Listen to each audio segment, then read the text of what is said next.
Mesdames, Mesdemoiselles et Messieurs, bonsoir à toutes et à tous. Vous êtes encore une fois les bienvenus ici sur la tribune d'éveil des consciences. À la une de l'actualité internationale, Israël se prépare pour une deuxième vague de frappe sur l'Iran. Selon les informations que nous recevons, selon les rumeurs qui sont en train de circuler, Israël est vraiment en train de se préparer.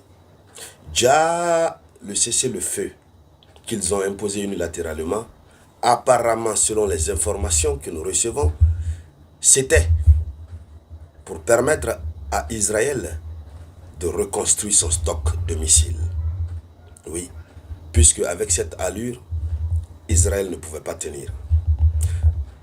Nous avons vu ici, selon des experts, des analystes, des gens qui connaissent bien le stock de missiles et de drones israéliens, notamment des experts iraniens, ils ont dit que ce que Israël disposait en termes de réserve de missiles et de drones ne pouvait tenir que pour 10 à 12 jours.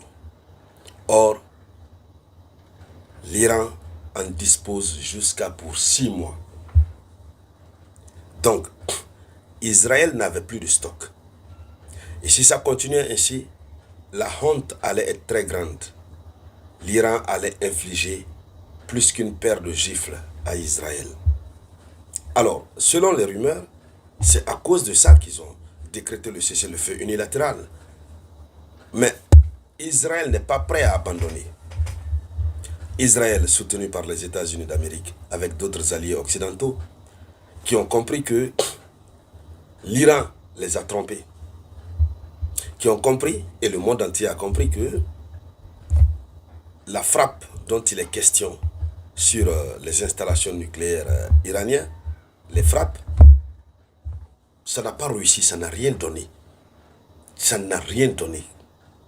Nous apprenons même que certaines images qui ont été diffusées sur les réseaux, en estimant que c'était des images satellitaires, nous apprenons que ces images ont été produites par l'intelligence artificielle. Et il faut dire que l'intelligence artificielle fait beaucoup de choses.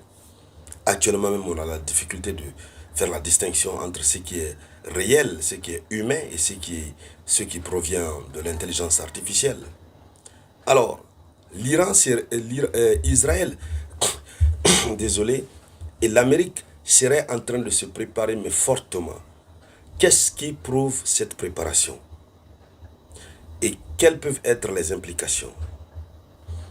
Alors, mesdames, mesdemoiselles et messieurs, dans le cadre de cette vidéoconférence, c'est de cette actualité que nous allons parler.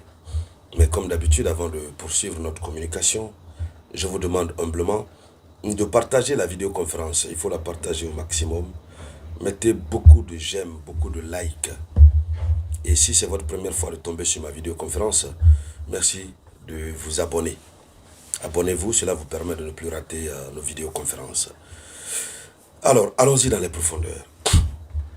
Selon l'information que nous recevons du média Farsna, alors, des avions cargo sont en train à l'instant T de ravitailler massivement Israël en matériel militaire. Ces avions cargo appartiendraient à l'Amérique. Donc, ce qui confirme la théorie de la préparation d'Israël à une deuxième vague de frappe.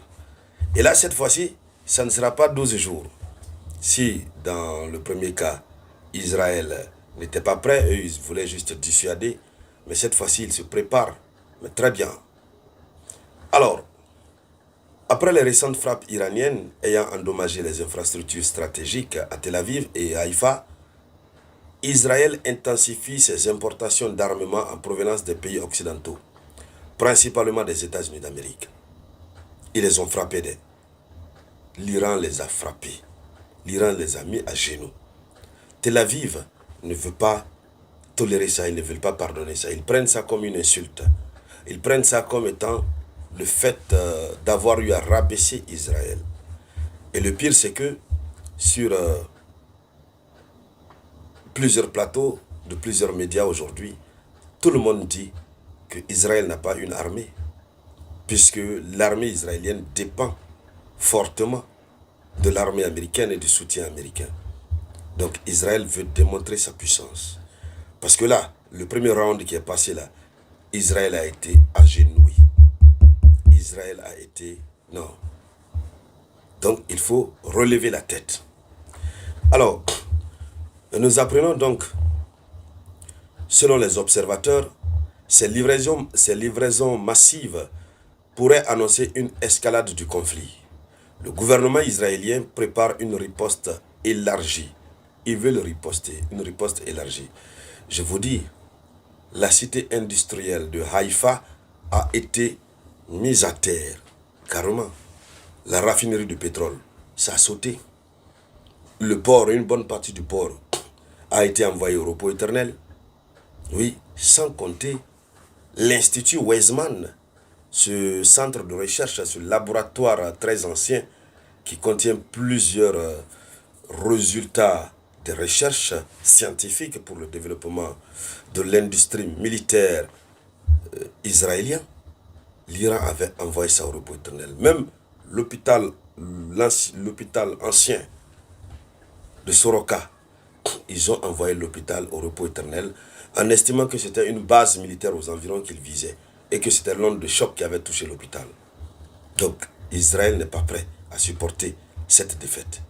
Israël veut donc prendre sa revanche.